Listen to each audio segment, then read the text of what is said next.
Hi, everybody, and welcome to tonight's lounge. How is everybody doing today? If you are in the chat, if you are watching live, we have such an awesome show tonight. Cindy's here. Hello from Missouri. Hi, Cindy. Nice to see you. Good to see somebody from Missouri on. We're usually here on the East Coast of New Jersey, New York, Pennsylvania, but nice to see you all the way out in Missouri.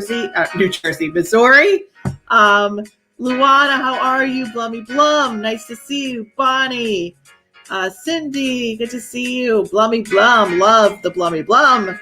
Bonnie, Luana, how are you? How is business out there in Jersey? Bernie, the wingman, bathroom Bernie Emery. I'd love to have you on, Bernie. You have to come on and say hello tonight. Oh my God, everybody's on tonight. Everybody, let's see. Ellen, hello from KC. What's KC? Am I Kansas City? Maybe what it is. Awesome. So tonight is going to be an interesting night. We've had astrologers on, we've had mediums on, but tonight we're going to combine forces. And I don't know about you, but I haven't ever known a medium astrologer so this is going to be interesting. I've been following Katie on Instagram. I love her stuff. I'm always sharing it. I said, I got to get this girl on the show. She's always just like right on the money with what's going on and all the aspects, but I didn't know she was a medium until like we booked her and I looked at her bio. And what's interesting is I have so many questions to ask her, but I will wait until she comes on to ask those questions so that we can get, the raw and uncensored stuff. Now, usually pre-show, we do sound checks and everything, and Katie was on, and I normally am like kind of in that mode where I'm kind of in my tech mode, getting all the stuff ready for the show, and all of a sudden, Katie and I are just talking about, talking shop, and stuff just starts coming. She brought all the spirits tonight. She's brought all her people, and they kind of infiltrated. I was kind of open, and here I am. I'm like, sorry. I know we don't do this prior, usually on the show, but I have some messages for you. And it just kind of came. So she's a very interesting young lady. Actually, I found out we're the same age. I won't tell you what that age is. But let me just tell you, I know I just posted this on Instagram. I don't know if this is all correct information. Katie could tell me. But I posted this, a repost from Elizabeth Peru, who does a lot of channel messages. So we have a Pluto retrograde in June, a Saturn retrograde, a Mercury retrograde, a Jupiter retrograde, a Neptune retrograde, the global solstice, the super full moon, and a new moon solar eclipse. I don't know exactly what those all are, to be honest. I know about Mercury retrograde a lot, but all these planets in retrograde, plus an eclipse, plus a full moon. And usually, with Mercury retrograde, things kind of are, tech is all over the place, and appointments and cancellations and miscommunications. But how are you doing that when you have all these eclipses that are asking you to move forward in transformation? And that's what we're kind of going to talk to astrologer Katie Sweetman about tonight, as well as how her mediumship really integrates into her astrology. And that's a really interesting component for me. And because you guys are all here saying hello, we're going to give you guys a chance later on in the show to ask your questions about the world. And we kind of encourage you to ask questions that are related to, what everybody could benefit from, things that are going on in the world right now. You can also ask personal questions as well. She just can't go into the depths of your chart, on the show, because it takes a little while to look at that. But she does do personal sessions, one-on-one sessions, but you can ask personal questions, and she'll look at the chat to see kind of what she's tuning into. But you guys, if you have a lot of questions, tonight's the night to get them answered. So hi, everybody. Hi, Cindy. Hi, Patricia, Angela. Awesome. Patricia is here, and she is saying she's had readings with both of us. Oh my goodness, so worlds are colliding. That's crazy, because I followed Katie like randomly, and we didn't know each other's work, and she has her own show. So I'm awesome. You've had readings with us both, and how you doing, Patricia? I'm sure Katie would like to say hi as well. So without further ado, let me just give you a little background on Katie before I bring her on. She's an astrologer, writer, and psychic medium living in Brooklyn, New York. So she is also East Coast. Yay! We have so many people from California and India and beyond, but she is in our neck of the woods. Empowering Astrology is her business, and it's a blend of astrology and consciousness with a dash of the other side, which is very interesting to me. I'm very curious about that. Get a fresh look on the planets and learn how to use astrology to unlock your highest potential. And she'll have opportunity to have consultations with her after the show as well. So without further ado, I would love to welcome to the show for the very first time, astrologer and psychic medium, Katie Sweetman. Hey. Oh, I said that wrong. It's Sweetman, not Sweetman. Sweetman, yes. Sweetman. So truth in advertising, almost. Yeah. So I want to start off with a question that I have in my mind, that I've had in my mind for a really long time.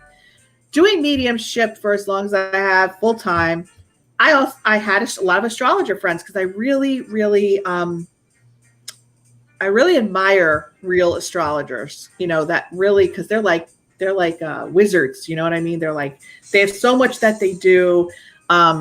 It's such a process. It's so intricate. It's so detailed. They're in their lab and they're doing all their work. It's amazing to me.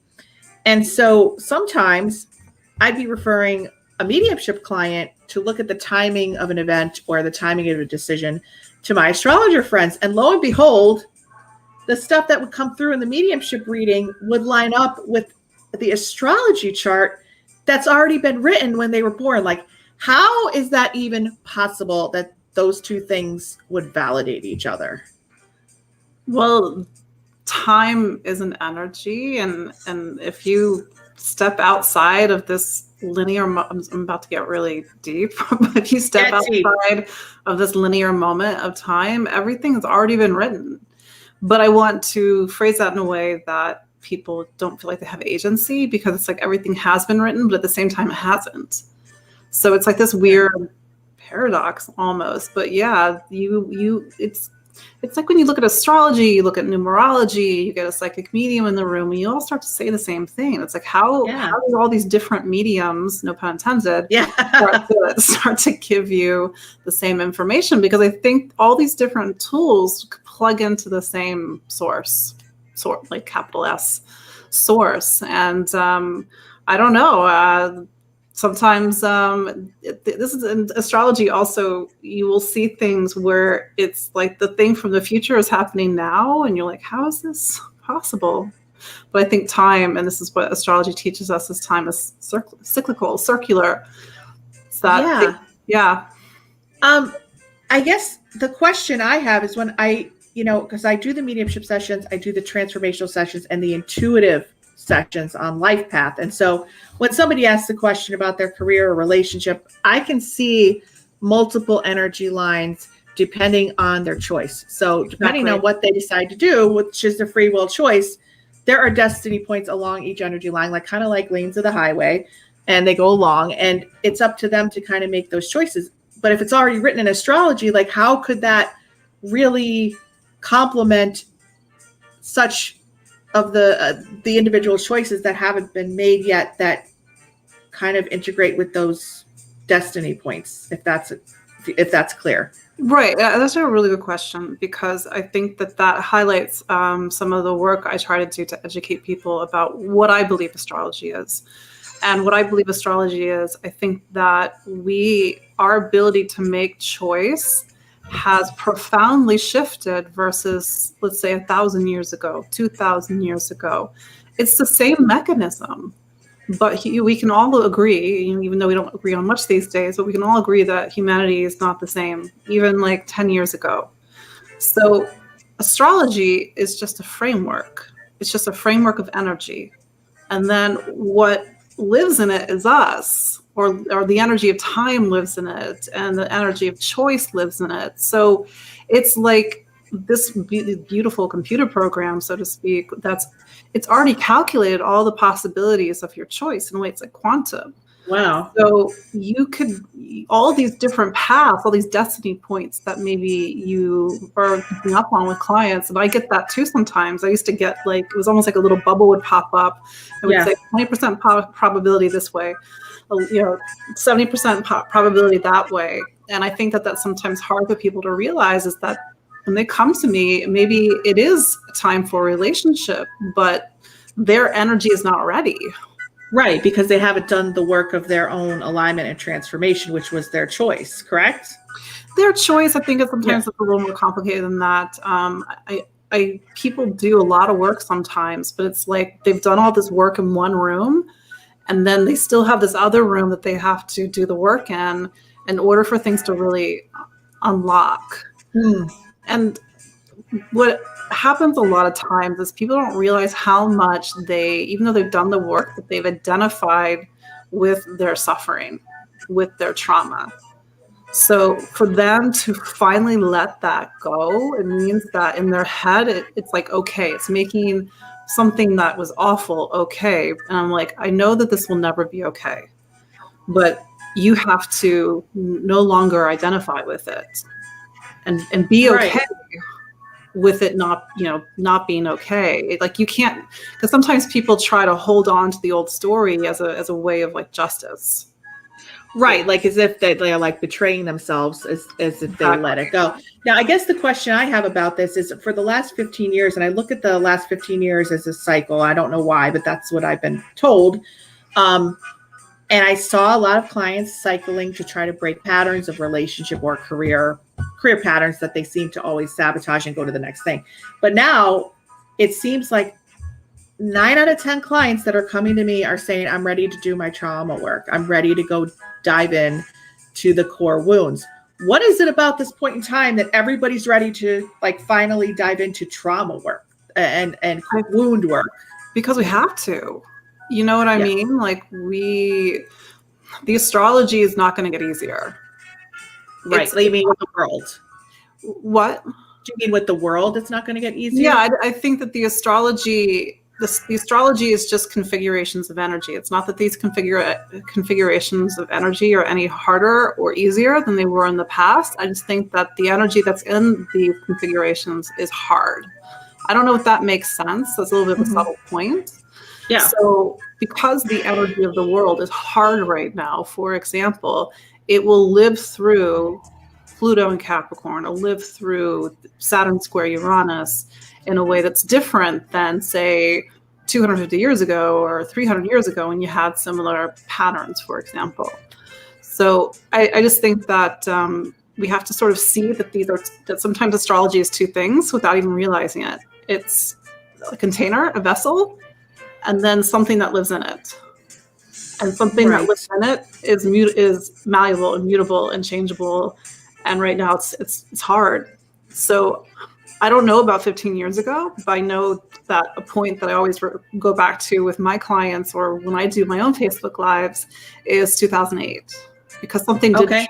really started to shift and change at 2008. But to go back to your earlier point, now we have to collectively do our work now on a level that you have people asking themselves questions now that they've never asked themselves before.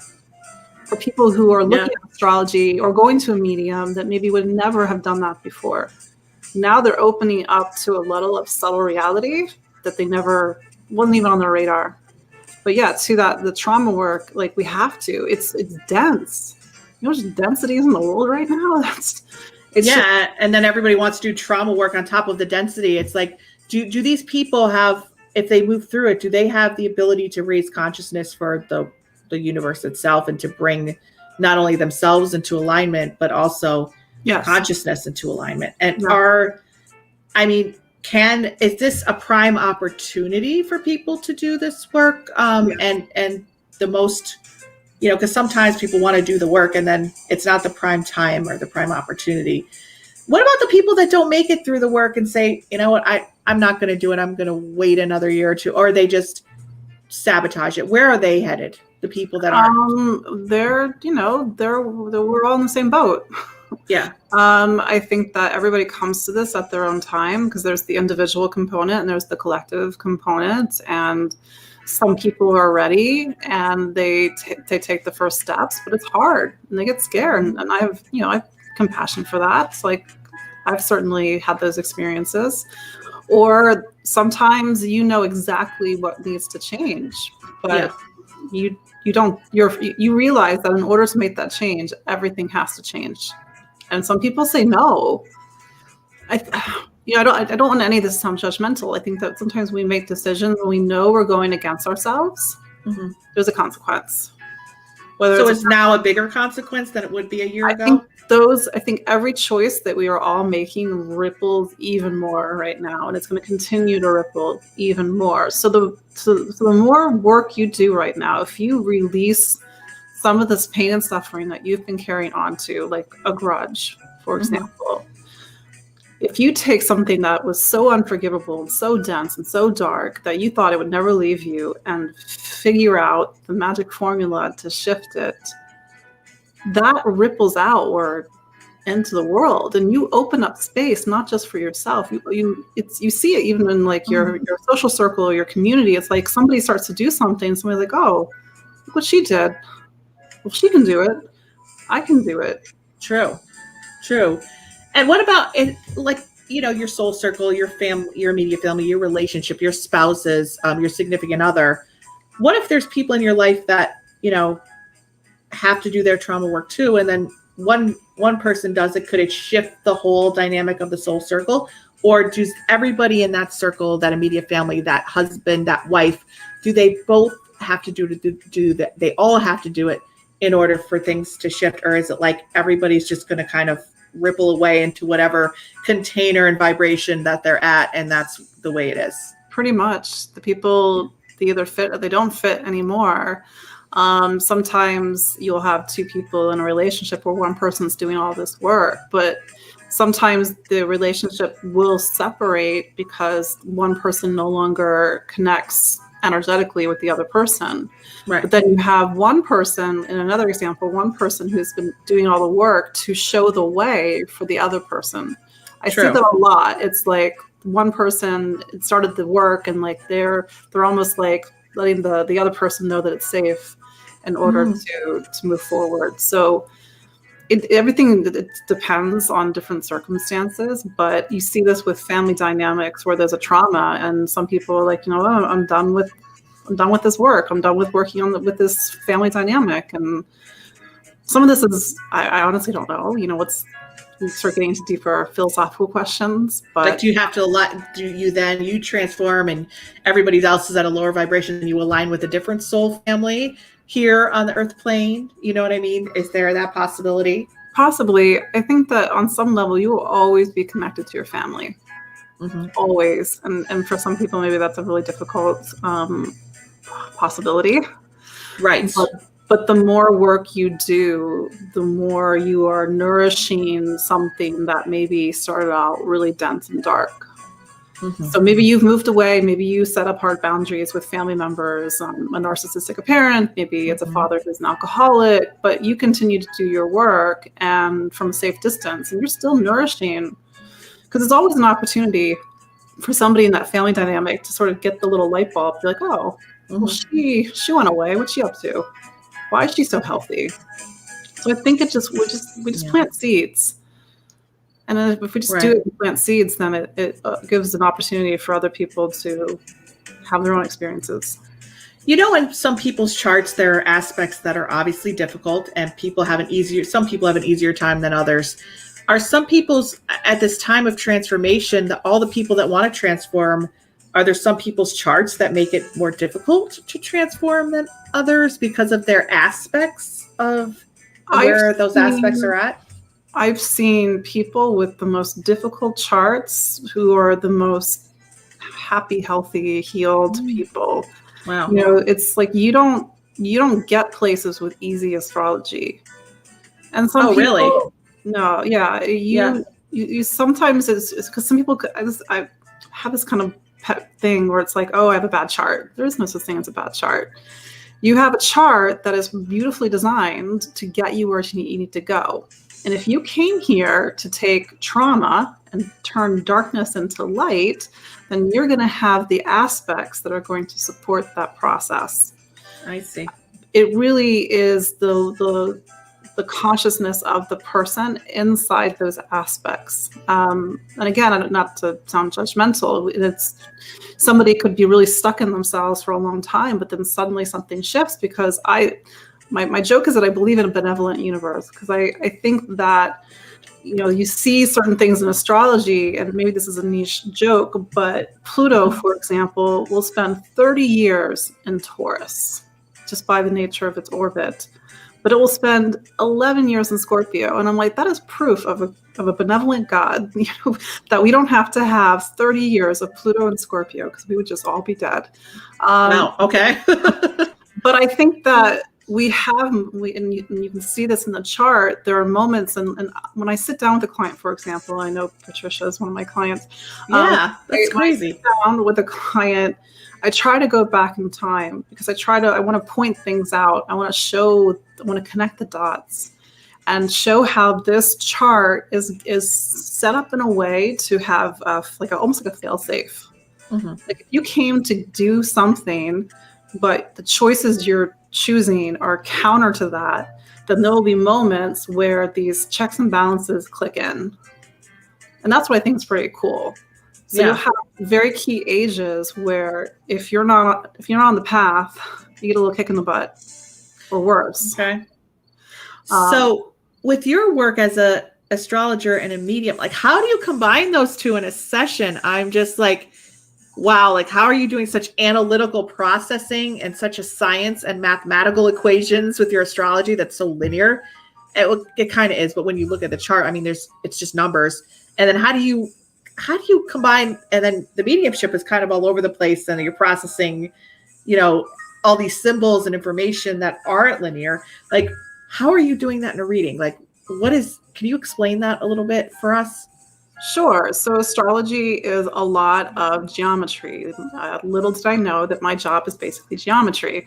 I would have done more in high school, but you have to know a lot. You have to have integrated a lot of analytical information so that when you look at a chart, you're like, okay, boom, boom, boom.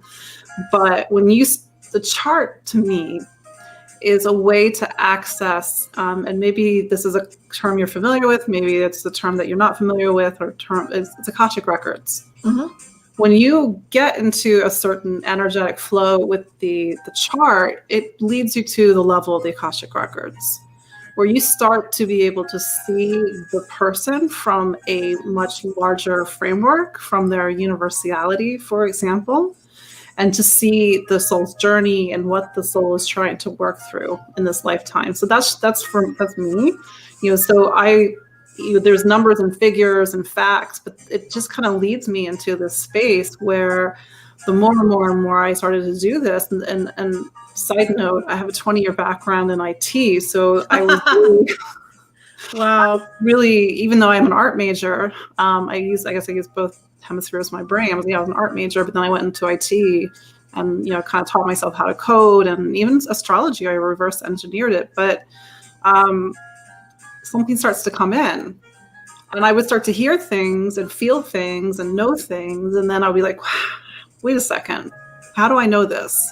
And clients would confirm that I was right. But then I would go back to the chart and I was like, where is that?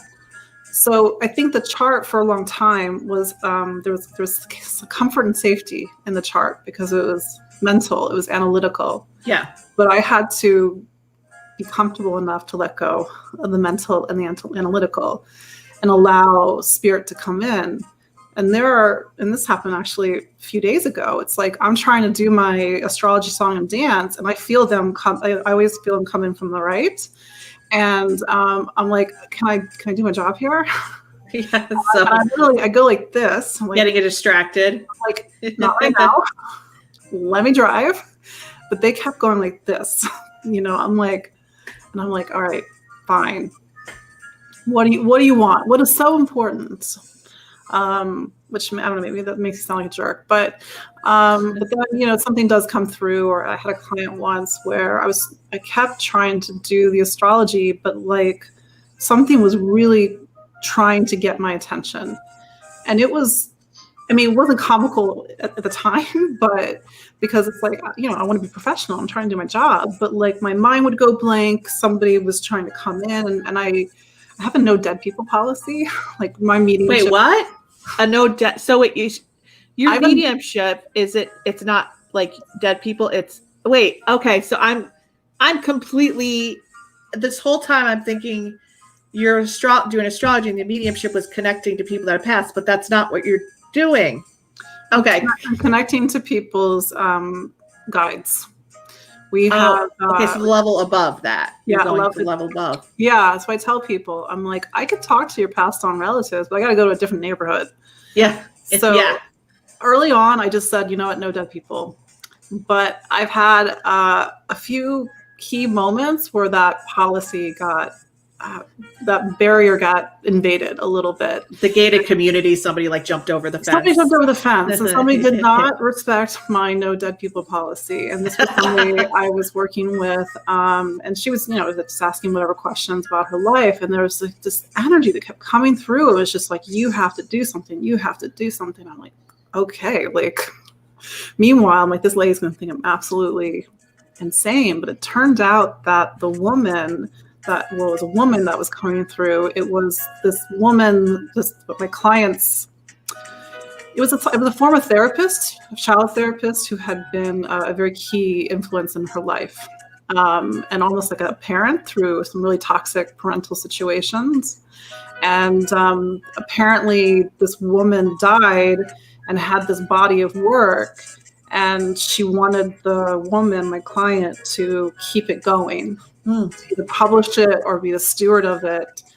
And it was such a specific message. I mean, like, it made sense in the end, but it did not make sense at the beginning. I'm just like, this woman's going to think I'm losing my mind. But yeah, that was an instance where somebody just pushed past my boundaries. And normally, if I'm trying to do a read, the astrology, and it's like they take my thoughts away. My mind will go blank. Yeah, because you get distracted and you can't focus on. Yeah. That's why I was like, how are you focusing on the analytical and hearing the thoughts of the dead people at the same time? But you're really not. You're actually tuning into more of the life path information, that kind of thing. And then also Akashic Records. Mm-hmm. That's so interesting. Now, do you do separate sessions? If somebody says, I don't want the astrology, I just want the guides. No, I'm an astrologer first. You will always get astrology first. But sometimes when I sit down with somebody, I'm like, all right, this is clearly not going to be an astrology session. Okay. But maybe this is my Gemini moon talking. I just learned long ago just to be flexible. Go with the flow. Yeah, go with the flow. Yeah. So, I wanted to get into some of the thing. I know, like, I kind of went all over the place here, but I read all these retrogrades, and there's 5, global solstice, full moon, solar eclipse, and you had mentioned before we had come on how these all tie into the astrology of 2021. What are kind of like, with all of these things happen in June, should we even do anything? I guess like people wanting to do their trauma work, that's kind of going into the depths of the shadows. We have to, there's always a good time to do trauma work. And there'll be moments in everybody's chart or everybody's life where that area of the chart, the deep work, gets highlighted. Mm-hmm. It's something that I personally call the eighth room. That sounds like a movie. Yeah, like the eighth room. What's the eighth room? For a couple of years. So when you're in the eighth room, you are doing the work. Wow. And it might be a week. It might be a month. It might be 3 years. It might be a decade. Now, why the eighth room? Like, is this like in the chart? Is this like the eighth house? It's the eighth house. Okay. Because I want people to start to think about astrology as a space and not as this 2D figure that they're looking at on a computer screen. It's like something that's inside of you and you're inside of it. You live in this. And so to think of it like a room, it has a very different feel emotionally than say, Pluto's in my eighth house right now, or this. Like, no, you are in this period of time where you have to face yourself. It's non-negotiable. It just sounds like so like mysterious, like the eighth room. I know, I'm Scorpio. I know, like, let's all be in the eighth room right now. So what should people, like, I know a lot of people don't want to face the turbulence that's coming up with them right now. And with all these retrogrades, I'm telling people it's not about dealing with the externals and pushing through the externals and starting new projects and everything. Am I on the right track by telling them that? Like, with all these retrogrades, like, should you be doing that? Here's my thing about retrogrades. So every planet turns retrograde except for the sun and the moon. Mercury does it the most frequently. It's why it gets a lot of press. Planets from Jupiter outward, so Jupiter, Saturn, Uranus, Neptune, Pluto, and to be fair, beyond, they spend 5 months out of the year retrograde. So just by statistical probability, you're going to have these periods where the outer planets are all retrograde. So right now, Saturn just turned retrograde on May 23rd. Neptune will turn retrograde at the end of this month. Pluto went retrograde, I think, in April. Mm-hmm.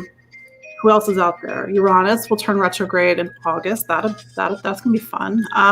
What do you mean? So this year there are 2 planets, Saturn and Uranus, making something called a square to each other.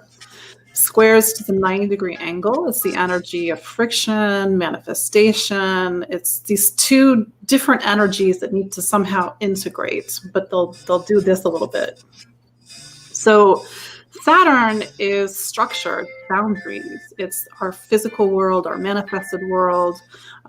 You're a Capricorn, I hear, for example. Yes. The planet. But your planet is in a square to Uranus all year long. And what is Uranus? It's reinvention.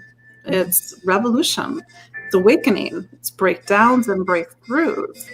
So suddenly the structures can't stay in the same place anymore. They have to grow. They have to evolve. They have to reinvent. So you're, and poor Capricorns have been through so much over the last decade. It's like, now you're like, when's the break? Please. Now it's the next level of work.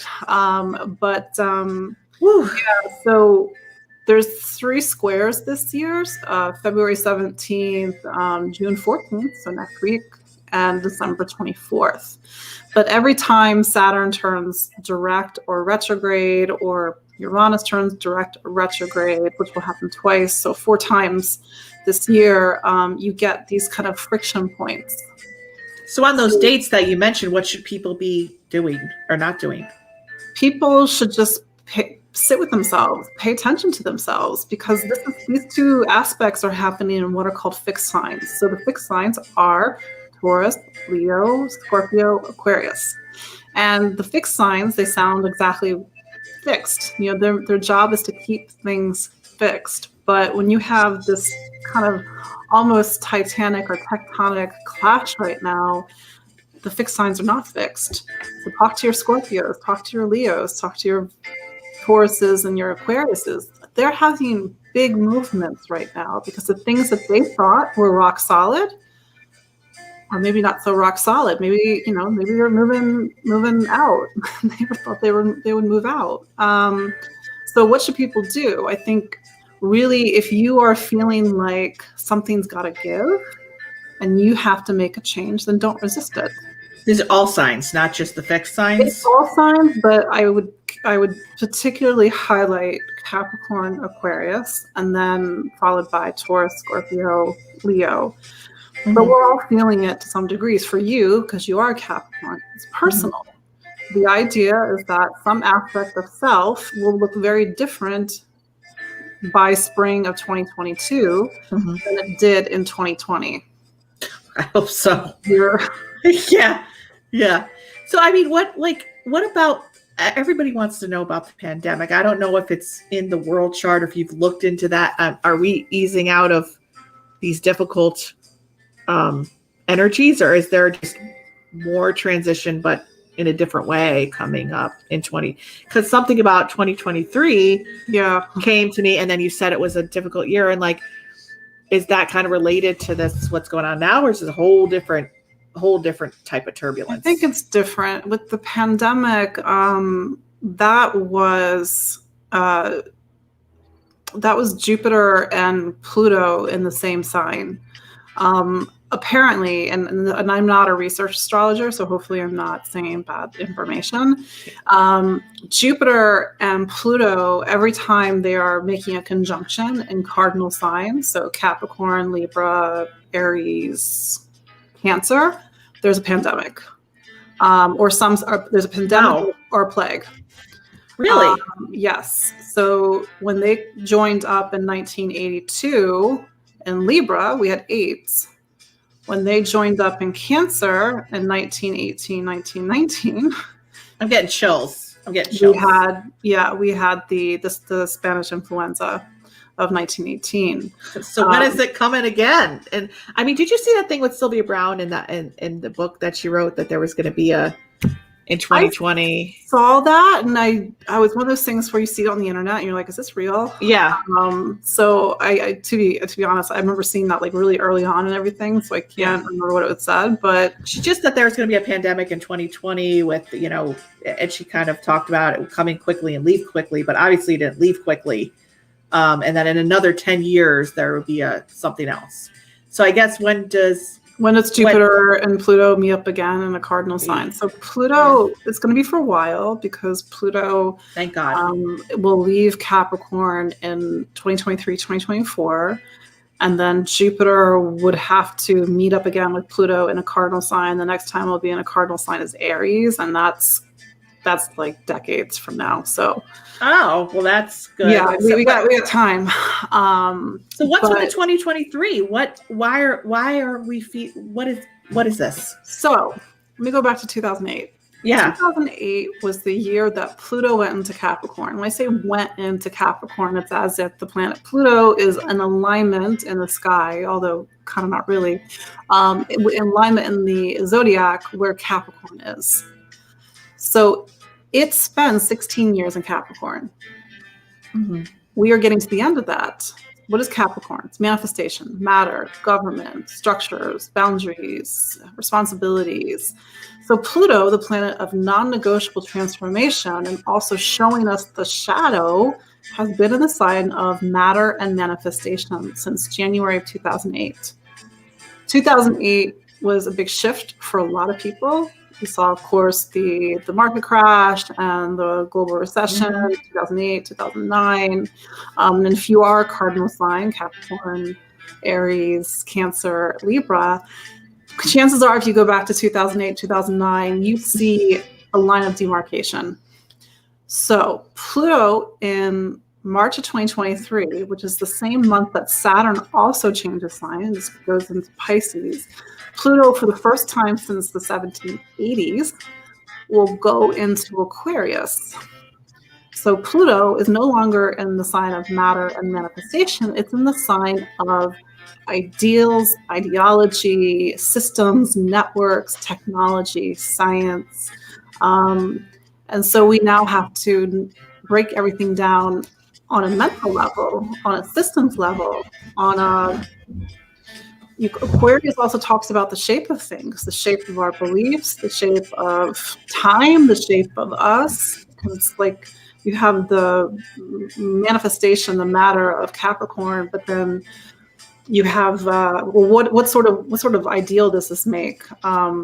So I think you'll have government, the physicality of government, for example, but then what's the ideals and the laws and the things that live inside the structure of government? That's like the difference between Capricorn and Aquarius.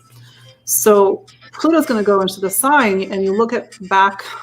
This is where I don't want people to think carbon copy, like this is going to happen, but we just have to go back in time and be like, oh, the 1780s, you had the French Revolution, you had a lot of ideological shifts, you had a lot of shifts in government in the world. I mean, this is a very Western perspective, but anyway, so Pluto changes signs, and so if you are a fixed sign, I'm a fixed sign, or if you're an Aquarius, a Scorpio, a Taurus, a Leo, there's going to be the start of like a 2-decade process. Like, no, 2 decades.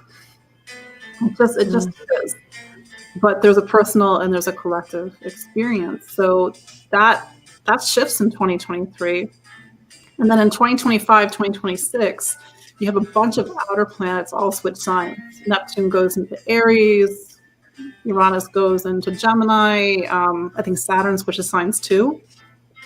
So there's something that's going to be a lot of shifts and changes in 2026, 2027. Interesting. Well, I know I keep seeing more questions coming up, so I'm going to go into the chat and just see if we can answer some of people's questions. Jennifer asked, do you use Vedic astrology? I don't, because it's a totally different system, and I'm sure it's a great system, but as I know it takes a lot of you got to learn that system. So Vedic, they look at things from the perspective of the moon. It's much more lunar based, and then you look at stars and you look at what's called sidereal astrology. So it's a completely different system. But okay. I think there's different ways to look at the sky, and not one is better than the other. It's strange because if I look into different systems of astrology and I've had readings done in a lot of different systems. I'm a different sign in another system. How do those how do you know which type of astrology to really go by, because there's so many different systems? I just think go with the one that speaks to your soul. I'm still a Scorpio in Vedic, so I don't have to worry about that. But I think that, for example, I have some of my bad astrology, quote unquote, the stuff that I have in detriment in my natal chart, go into dignity, that's a technical term, in Vedic. Mm-hmm. And I'm like, and this is me, to be fair. I don't know much about Vedic, so maybe I'm misunderstanding. But in Vedic, suddenly the things that were liabilities in Western astrology are now strengths. So maybe, I don't know, maybe I should look at Vedic more. But I think that it's like a different perspective. It's like a different shift, and you can get good information from both. Awesome. I'm just trying to put something up on the banner for you real quick here, because somebody's asking a different question. So let me just throw that up. Oh no, it didn't do it. Okay. So somebody else asked, how does astrology help heal childhood trauma? That's a great question. Astrology helps you to have a language and a point of entry to see things and to reframe things. You have to understand that astrology is first and foremost just information. But if you are able to use that information and to help reframe some of the things that happen in your childhood, then maybe that gives you a peace. Maybe that gives you permission to let go. Maybe it helps you to understand the greater why of your life. So it's work needs to be done. It can't Work, just be an yeah. astrological aspect that just cures it all. Work never happens unless there's some sort of emotional process. Right. Otherwise, it's just an analytical bypass. So Lisa wants to know, how do I get birth astrology chart done? So we have your promo that you have going on, which I'd love to get into. Yeah. I just created the banner. First of all, if you want to connect with Katie, her website is empoweringastrology.com. On Instagram, I love her Instagram. That's how I found her. I love the information on Instagram. It's so structured and well put together. And I kind of love structure in other people, just not myself. Follow Katie on Instagram at Empowering Astro. And if you want your chart done by Katie until June 11th, not June 14th, which is the square, June 11th, you can get 10% off because you're a lounge listener if you use the code Connect Beyond. Would you go to the website and then order it from there? Book your consultation. So when I sit down with somebody for the first time, depending on how much time we have, I like to walk them through the chart and start to build a new framework of reference, because they may know their chart, but I just want them to maybe see it in a slightly different way. If you've never seen your chart before, you need some key details. You need your birth date, your exact birth time. It's really important to have your exact birth time. It's not the end of the world if you don't have it, but if you can get a copy of your birth certificate, you have a family record, it really is worthwhile, because that moment of time is very specific to you. And if you don't have that time, it's like I have a phone number but no area code. I don't know where to find you in the universe. So if you need that, you need that birth time. And then we sit down and I ask you a lot of questions, because the chart tells me a lot of things, but it does not tell me about you and how you live it and what sort of level that you're living your chart. And then we start to strategize, and I start to go to my go-to places in the chart that tells me, okay, why are you possibly here? What are you working on? What are your challenges? What are your blind spots? Where are you now at in that story? And try to show you a pathway towards success. Because Awesome. I believe every chart has a pathway to success. We just have to sometimes do a lot of difficult work to get there. Now, Bernie, he's been a guest on our show many times, and he is, I met him about 15 years ago. He had his own show called The Wingman Show, dating expert. He's had all these dating podcasts, and yet he's still single.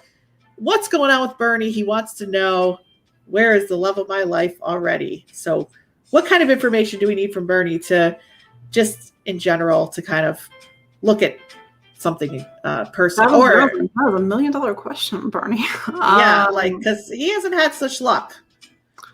When somebody asks me about relationships, I always go back to the story. Like, what's the story? Like, are there marriages? Is there failed relationships? And I start to look for a commonality, because we invariably keep repeating the same patterns over and over again. And sometimes when things don't come in, it's either not the time. You'd have to look at, if he's a Libra. He is a Libra. I know Libras are having to do some deep work right now, because Uranus is in their 8th room. But you want to look at times when Aries is highlighted with the astrology, because Aries is Libra's relationship sign. But sometimes, and this happens a lot, I'll get a client who the chart is actually trying to point them towards relationship, but the person keeps getting in their way. There's an old story, or there's a trauma. So I don't know where the love of your life is, Bernie. He says, I'm just too picky. Not so much now. I'm assuming he's saying not so much anymore. But yeah, he says he's too picky. I don't know. Let's see. This is interesting.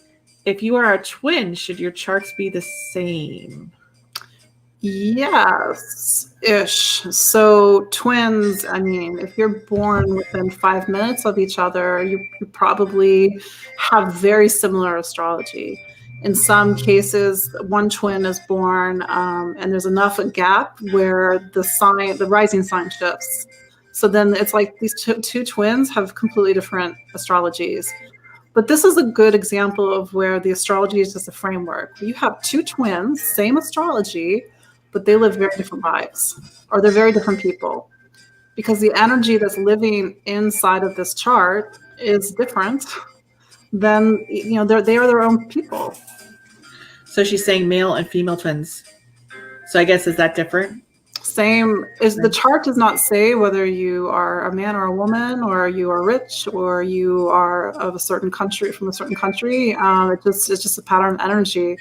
You and your soul, whether it doesn't matter what gender you are, live that pattern of energy. Awesome. This is a really good question. Very deep and introspective. How do you take time out from a relationship to do some self-work without harming the relationship? That's a good question. I think there's like some not complications. If you are doing your work and you have an open line of conversation with your partner, then it's maybe an opportunity for you to share. Sorry, my dog's starting to cry. That's okay. It's a good opportunity for you to share what you're discovering about yourself. And it actually opens up intimacy with you and somebody else. But if you don't have that level of conversation with a partner, then maybe it is difficult because you're starting to realize things and you can't share it with your intimate partner. Self-work doesn't have to harm a relationship. And I don't want, because I think sometimes people will be like, oh no, like I'm going to stop taking this class or doing this thing because I don't want to change my life. I think you just have to, it's an act of faith sometimes. And you have to trust. Yeah. I mean, it seems like she wants to take that time alone to do the work. Sometimes you do need to be alone. I know I need to be alone for my work. And you do have that fear that person, like if you do ask them for that space, that they'll just, like the distance will make them leave or something. Like that's a scary thing to do, but it's, Yeah, you just have to, be able to talk to the person you're with and just be like, it's not against you if I need a few hours alone. And I would hope that the person that anybody's with understands that, because when you're with somebody that is your cheerleader, they're like, yeah, absolutely. Like, I love you and I want you to be a better version of you. So go take that time off. But I think, and I've had this from personal experience where I this is a very long time ago, I started to do a lot of personal work and it really made the other person threatened. Because I think it activated a lot of things around power and control. And it's like, oh, if she goes to therapy or if she does this workshop, like what's going to happen? Where am I? So this is either where the person is it exposes, unfortunately, a toxic dynamic in a relationship because one person is trying to actually do something positive, or it actually opens the door for the other person, the partner, to feel safe, to be able to do their own work. So I advocate just having really good, positive, healthy communication with your partner. And hopefully it's not destructive. Actually, it nourishes it and makes it stronger. So could somebody like Blummy Blum 13 come Blummy Blum 13? Yeah. Could she come with her chart and her, significant other's chart? And would you be able to tell if those aspects were supportive, like in a reading like that? I can look at a partner's chart just as a reference point. We have to understand that they're not there. They can't speak for themselves. And I can't predict things for the partner because I don't know what they're going to choose. Mm-hmm. But sometimes I will look at somebody's chart because somebody just needs to understand how to talk to somebody or understand their motivation behind something. And then we look at the chart, or it's like, can you tell me my husband won't talk to me?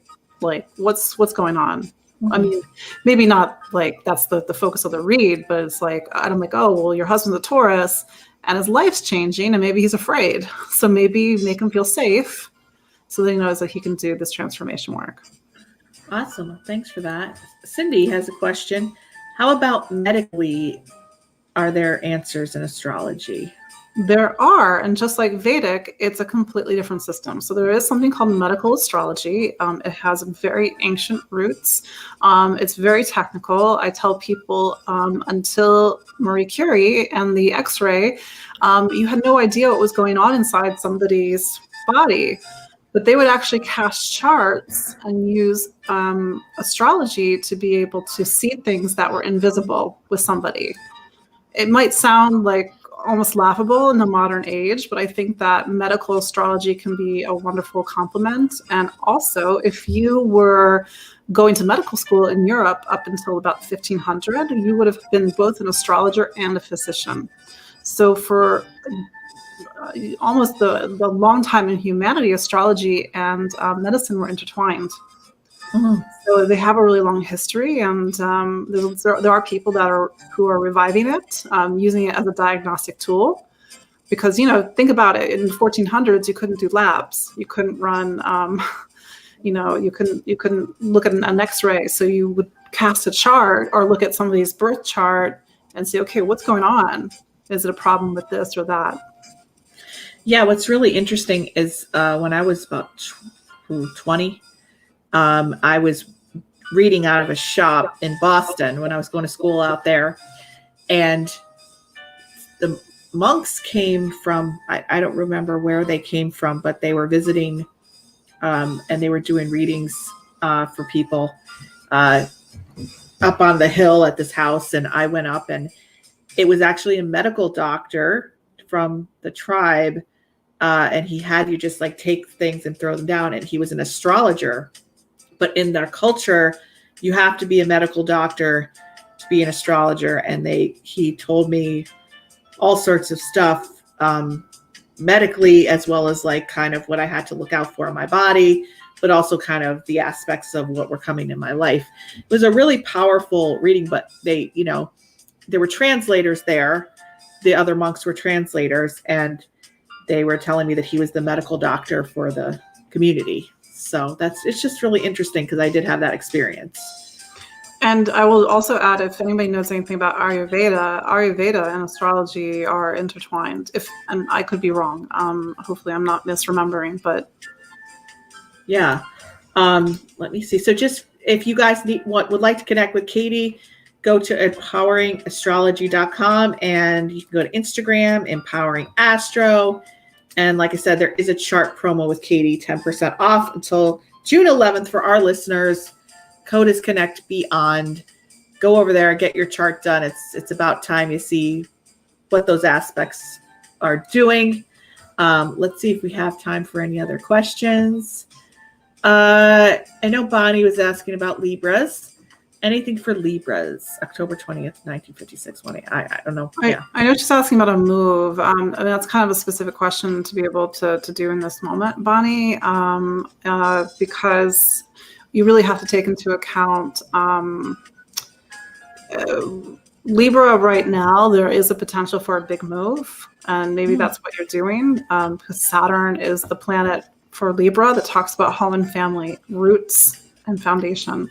So as I was saying earlier, that planet, Saturn, is in this stressful configuration all year long with Uranus. And I don't want you to hear stressful and think bad. Stressful is just trying to get you out of your way or make things happen and sort of break apart anything that's just not working anymore.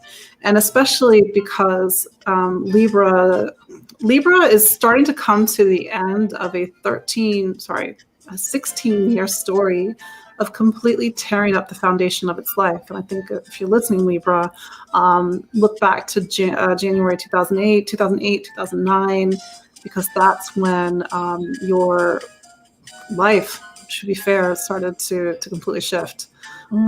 So is it going to be positive? I don't know, but it's going to be different, and probably it's long overdue. And if you've been stuck in a negative situation or connected to like a negative family situation, use this as a point of liberation. Awesome. Yeah, let's see. Ellen is asking, how do I know my actual sign? We need a birth date. Yeah, what's your birthday? What's your birthday, Ellen?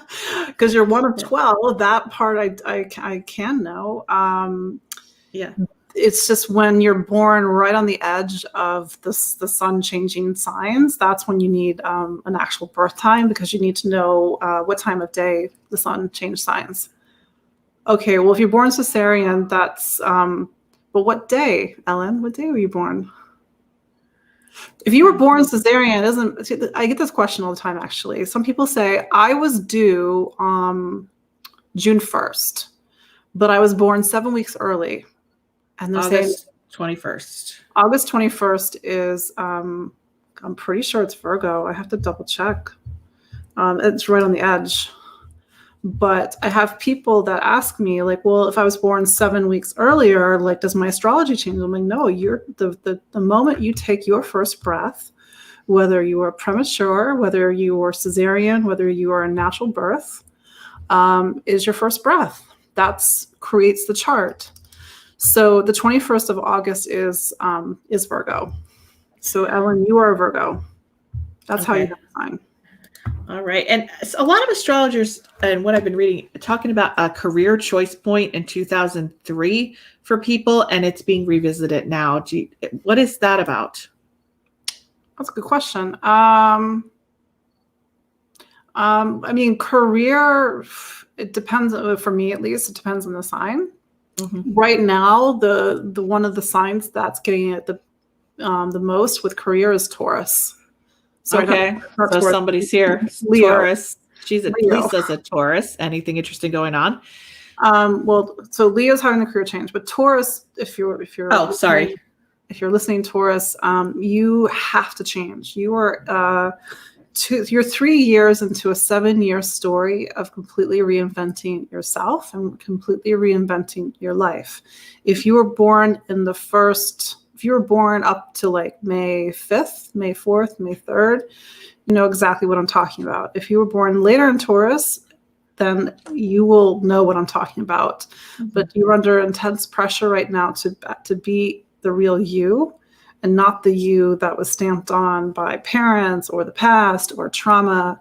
So all my Tauruses right now, they're making big changes, but it's the Leos that those big changes are actually happening in their professional lives, because Taurus is Leo's career sign. How now connects to 2013 in terms of career, I'm not sure, other than the fact that maybe that's the year that Saturn goes into Pisces, Pluto goes into Aquarius. So awesome. Thanks. Well, we are coming at the hour, and man, Katie, you've got a lot of questions here tonight, and thank you so much for answering them.